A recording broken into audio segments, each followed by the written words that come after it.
Hello everyone, welcome to star IQ. Star IQ के video platform पे आप सभी का बहुत बहुत स्वागत है। 11 अप्रैल 2023 के हरियाणा करंट अफेयर इस पर्टिकुलर वीडियो में हम पढ़ने वाले हैं। आइए सेशन की करते हैं शुरुआत। और आपसे कल एक सवाल पूछा था, उसका सही जवाब क्या होगा। लेफ्टिनेंट कर्नल सुंदर सिंह मार्ग हिसार में उद्घाटन किसने किया था? तो इसका उद्घाटन मुख्यमंत्री जी ने ही किया था। आज का पहला क्वेश्चन क्या है कि प्रॉपर्टी वेरिफिकेशन पोर्टल के तहत कितने शहरी निकायों की प्रॉपर्टी का डेटा पोर्टल पर उपलब्ध करवाया है। प्रॉपर्टी वेरिफिकेशन, भाई आपकी प्रॉपर्टी शहर के अंदर है तो आपकी प्रॉपर्टी का डेटा सरकार ने आपको अपडेट करवा के दिया है। सरकार ने पूरा डेटा कंप्लीट कर लिया, अब आप उसको वेरीफाई करना है कि वो सही है या गलत है। अगर सही है तो ठीक है, गलत है तो आप उसको वेरीफाई करके अपडेट कर सकते हैं। और ये पोर्टल अभी हाल ही में लॉन्च किया गया है, कल ही के दिन में। तो आप वैसे याद कर सकते हो, एक नया पोर्टल आया है और ये टोटल हरियाणा के अंदर ना टोटल 88 ही अर्बन लोकल बॉडीज है। इनका सारा डेटा अब ऑनलाइन हो गया। कोई भी व्यक्ति इस अर्बन लोकल बॉडीज के इस पोर्टल के ऊपर जाके प्रॉपर्टी का डेटा है उसको वेरीफाई कर सकता है। और इसमें अगर कोई प्रॉब्लम है तो उसको वो चेंज भी कर सकता है। 15 मई 2023 तक का प्रॉपर्टी डेटा है, उसको वेरीफाई कर सकता है वो, ठीक है।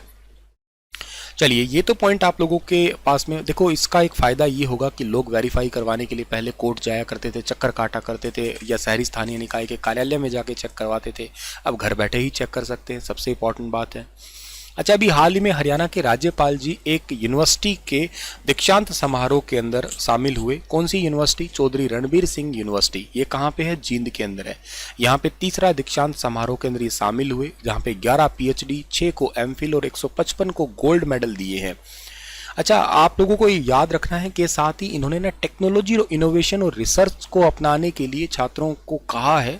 इसका फायदा ये है, कारण ये है क्योंकि देखो 2030 तक पूरे भारत के अंदर ये शिक्षा नीति लागू होगी, जिसमें से हरियाणा 2025 को ही लागू कर रहा है लगभग।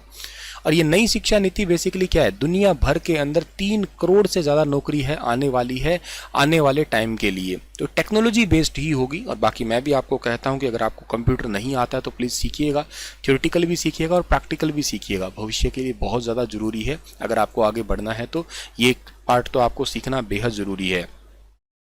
हाल ही में मुख्यमंत्री जी ने कहां पर महात्मा ज्योतिबा फुले चौक का उद्घाटन किया है? महात्मा ज्योतिबा फुले चौक का उद्घाटन किया है कुरुक्षेत्र के अंदर सीएम ने अभी हाल ही में, जहां पे अपने निजी कोष से इन्होंने 31 लाख और सांसद नायब सिंह सैनी के ने अपने ही कोष से 21 लाख रुपए देने की घोषणा की है।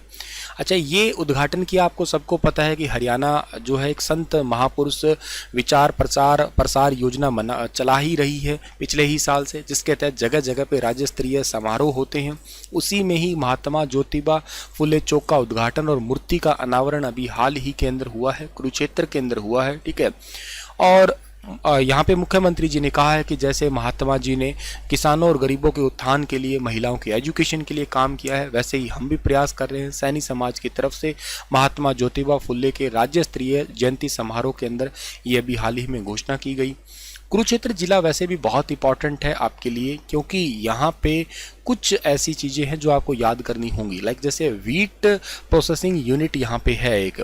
इसके अलावा यहाँ पे एक कल्पना चावला मेमोरियल तारामंडल भी है, जहाँ पे बच्चे बहुत सारी साइंस से संबंधित जानकारियाँ ले सकते हैं। इसका उद्घाटन जुलाई 2007 में उस समय के मुख्यमंत्री जो कौन थे, भूपेंद्र हुड्डा, उन्होंने इसका उद्घाटन किया था।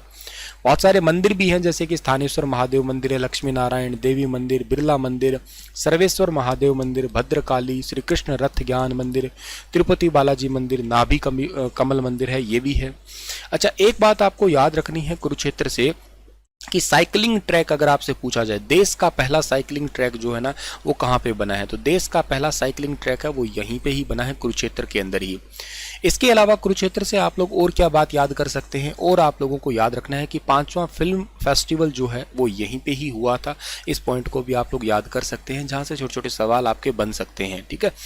और कुरुक्षेत्र के अंदर सबसे पहले खेती तो आपको पता ही है की गई थी, द्वैत वन के अंदर हल चला के कुरुओं के द्वारा जो है सबसे पहले खेती की गई थी, इसलिए इंपॉर्टेंट है ये। तो इन चीज़ों को जो है ना आप लोगों को अच्छे से याद रखना है, जो एग्जाम के लिए इंपॉर्टेंट रहती है ये चीज़ें, ठीक है। चलिए आगे जाते हैं हम लोग। अगला सवाल है कि किस जिले की गाय हरियाणा में सर्वाधिक दूध देने वाली गाय बन गई है। अब ये गांव है झांझड़ी गांव की गाय है, ठीक है। यहाँ की सबसे ज़्यादा दूध देने वाली ये गाय बनी है। और अभी हाल ही में एनडीआरआई के कैटल इंचार्ज और प्रतियोगिता कमेटी के चेयरमैन प्रधान वैज्ञानिक डॉक्टर एस लठवाल ने बताया कि सबसे ज़्यादा 70.231 लीटर दूध देके पहला स्थान प्राप्त किया है। कर्ण फ्रिज गाय हैं ये, झांझड़ी गांव के सुनील महिला की गाय हैं ये। इसने शायद मौसम की वजह से कहते हैं 2 लीटर दूध कम दिया है, क्योंकि करनाल से संबंधित है और पिछले ही दिनों की बात है तब 72 लीटर दूध देके जो है ना ये गाय टॉप पे आई थी। और कुरुक्षेत्र के किसान पोरस महिला, मतलब इस नस्ल की गाय टॉप पे आई थी, याद रखिएगा। ये दूसरी गाय है जो आज मैं पढ़ा रहा हूँ, हॉलिस्टियन फ्रीजियन गाय, मात्र 7 साल की, जिसने 24 घंटे के अंदर 72.390 का दूध दिया, जो टॉप पे रही। लेकिन अब एक्चुअली क्या है कि ये गाय हरियाणा की, लेकिन हरियाणा से बाहर पंजाब में प्रतियोगिता हुई थी। ये गाय हरियाणा की है आज वाली, और हरियाणा के अंदर ही प्रतियोगिता के अंदर टॉप आई है। तो आप दूसरे नंबर पे कह सकते हो वैसे ओवरऑल, ठीक है ना। 24 घंटे में 70.231 किलो दूध दिया है। इस नस्ल की गाय, देखो मैंने कहा ना, इस नस्ल की गाय पिछले दिनों में 72 किलो दूध ऑलरेडी दे चुकी है। इसके अलावा अगर बात की जाए आपके, तो हिसार के जय सिंह की मुरा नस्ल की भैंस है, इसने 31 किलो दूध दिया है। हालांकि मुरा नस्ल की भैंस रेशमा कैथल की है, जो ओवरऑल 33 किलो दूध देके टॉप है, रिकॉर्ड बना चुकी है। पंजाब के अंदर प्रतियोगिता में देखा गया था ये। हाल ही में हरियाणा के फाइनेंशियल कमिश्नर रेवेन्यू किसे बनाया गया है? बहुत ही ज़्यादा इंपॉर्टेंट क्वेश्चन है। इनका नाम है राजेश खुल्लर, जो कि आपके वर्ल्ड बैंक के अंदर एग्जीक्यूटिव रह चुके हैं ऑलरेडी। अमेरिका से वापसी करके आए हैं ये आईएएस राजेश खुल्लर। इनकी जिम्मेदारी मुख्यमंत्री जी ने फाइनेंशियल कमिश्नर रेवेन्यू एफसीआर के साथ प्रिंसिपल सेक्रेटरी और 2 सीएम की जिम्मेवारी जो है इनको दी गई है। इसके साथ ही जनसंपर्क विभाग सहित दूसरे अहम विभागों के अंदर भी ये काम देखेंगे। इसके अलावा ना बहुत सारे से 52 वरिष्ठ अधिकारियों के ट्रांसफर जारी किए गए हैं अभी हाल ही में, जिनमें से 9 जिलों के डीसी भी शामिल किए गए हैं। सीएम के additional principal secretary doctor Amit Agarwal की जिम्मेदारी बढ़ा दी। इन्हें कला एवं संस्कृति विभाग का डायरेक्टर जनरल बनाया गया है। आईएएस साकेत कुमार और मोहम्मद शाहीन को फिर से बिजली विभाग की जिम्मेदारी दी गई है। सुधीर राजपाल से गुरुग्राम के दोनों कार्यभार वापस ले लिए गए और जल्द ही इन्हें चंडीगढ़ के अंदर कुछ जिम्मेदारियां दी जाएगी सरकार के द्वारा। मुनीश शर्मा को एंटी करप्शन ब्यूरो में एडिशनल डायरेक्टर, ये क्वेश्चन बन सकता है, वेरी वेरी इंपॉर्टेंट। विवेक अग्रवाल को हरियाणा में कौशल रोजगार निगम के एमडी बनाया गया है। 2023 में सबसे बड़ा फेरबदल में देखा जाए तो आईएएस प्रशांत कुमार अब हरियाणा के गृह मंत्री अनिल विज का जिला संभालेंगे, यानी कि डीसी बने हैं अनिल विज के जिले के अंबाला के। अच्छा, इसके अलावा प्रभजोत सिंह है, ये विशेष सचिव बने हैं पर्सनल प्रशिक्षण विजिलेंस निदेशक और पर्यटन विभाग के। हरियाणा पावर जनरेशन कॉरपोरेशन और विद्युत प्रसारण निगम संजय जून को दिया गया है। और पीसी मीणा को गुरुग्राम नगर निगम का आयुक्त बनाया गया है इनको। ए श्रीनिवास को फरीदाबाद मेट्रोपॉलिटन डेवलपमेंट अथॉरिटी का सीईओ बनाया गया है। तो ये सारे ही पॉइंट आपको याद रहने चाहिए। आइए कुछ रिवीजन आपको करवाते हैं। तो हाल ही में कहाँ पर गुरुदेव सुदर्शन लाल महाराज के जन्म शताब्दी वर्ष कार्यक्रम का आयोजन किया गया था? इसका ठीक आंसर पानीपत था। हरियाणा सरकार को ग्रीन इंडिया मिशन के तहत कितने करोड़ के बजट को मंजूरी मिली है? टोटल 364 करोड़। एचपीएससी की सदस्य कौन बनी है? इनका नाम था ममता यादव, ठीक है। इसके अलावा हरियाणा में कितने गांव डार्क जोन में हैं? ये टोटल 1948 गांव हैं जो डार्क जोन में हैं, जहां पे पानी की बेहद कमी है। मुख्यमंत्री ने कौन सा गांव महाग्राम योजना में शामिल किया? ये चांग गांव भिवानी का है। मुख्यमंत्री जी ने भिवानी के कलिंगा गांव के लिए कितने करोड़ की घोषणा की है? टोटल 2.75 करोड़। मुख्यमंत्री ने भिवानी के गांव खरक कला के लिए कितने करोड़ की घोषणा की? 70 करोड़ की। यूरोप के अल्बेनिया देश में 25 मार्च से 1 अप्रैल तक हुई वेट लिफ्टिंग यूथ चैंपियनशिप में भारतीय खिलाड़ियों ने कितने पदक जीते? इसमें टोटल 12 पदक जीते। 2023 में कितने सोलर ट्यूबवेल लगाने का टारगेट रखा है? 70,000। अच्छा, कुछ लोगों का डाउट है सर कहीं 50,000 हम पढ़ रहे हैं। किसी ने कमेंट में एक दिन लिखा था, भाई ये बजट की घोषणा है, अपडेटेड डेटा है, वो पुराना डेटा था 50,000 वाला, ठीक है। चलिए, thank you so much. Stay happy, stay healthy. आपसे एक सवाल पूछ लेता हूं मैं, ठीक है ना?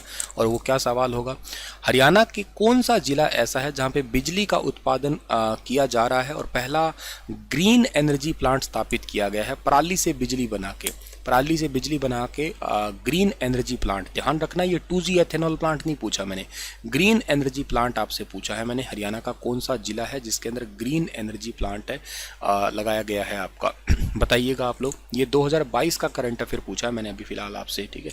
अगर आपको याद है तो ज़रूर बताना। Thank you so much.